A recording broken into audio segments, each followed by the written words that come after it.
En ce mercredi mémorable, la ville de Kalemi a vibré au rythme de l'enthousiasme de la ferveur populaire pour accueillir la première ministre Judith Suminwa ce 17 septembre 2025. Sous un soleil radieux, une foule en liesse s'est rassemblée pour saluer l'arrivée de la chef du gouvernement accompagnée de quelques membres de son gouvernement, tous trois fils de la province du Tanganyika, parmi lesquels figure le ministre d'État, ministre du Plan Guilain Nyembo, ministre national de l'Emploi Ferdinand Massamba et son collègue des infrastructures honorable John Panza. Au bas de son appareil, une figure emblématique de la politique au Tanganyika, Dr Cyril Kimpwawel, président de l'Assemblée provinciale du Tanganyika. À ses côtés, le gouverneur du Tanganyika, Christian Kitungwa. À l'aéroport de Kainda, Judith Suminwa a eu des honneurs militaires dignes de son rang après une cérémonie traditionnelle d'accueil. Danses et chants ont symbolisé l'hospitalité et la fierté locale.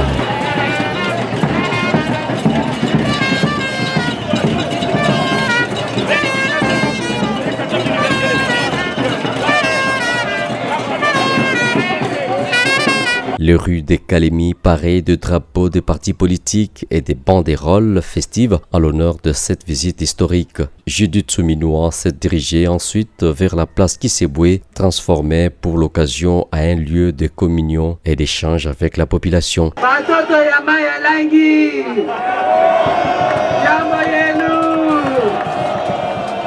L'ambiance est très électrique, les cris de joie et des ovations publiques ont accompagné la première ministre tout au long de son discours, témoignant ainsi l'engouement et de l'admiration que suscite sa présence. Dans un élan de sincérité et de proximité, Judith Suminwa a pris la parole pour exprimer sa gratitude envers les habitants de Kalemi et pour partager la vision du président de la République, celle d'un avenir meilleur pour tous. Elle a aussi remercié la population du chef-lieu du Tanganyika de s'être mobilisée pour son accueil avant de dévoiler l'objet de sa mission dans cette partie du pays.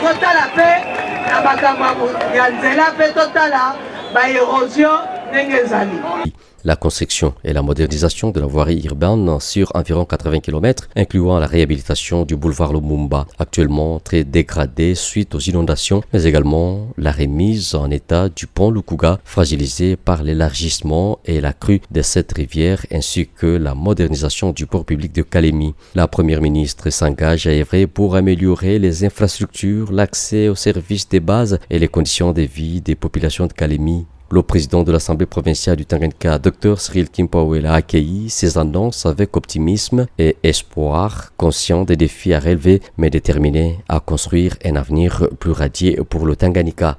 Cette visite de Judith Suminwa à Kalemi s'inscrit dans le cadre d'une tournée d'itinérance visant à renforcer les liens entre le gouvernement central et les citoyens, à écouter leurs préoccupations et à leur apporter des réponses concrètes. Elle marque un moment de symbiose et de partage où les promesses se transforment en action et en engagement concret. Eza kitoko mingi tobengi yango langi eza langi ya bleu eza kitoko me yaka mpe na makambo nango yango te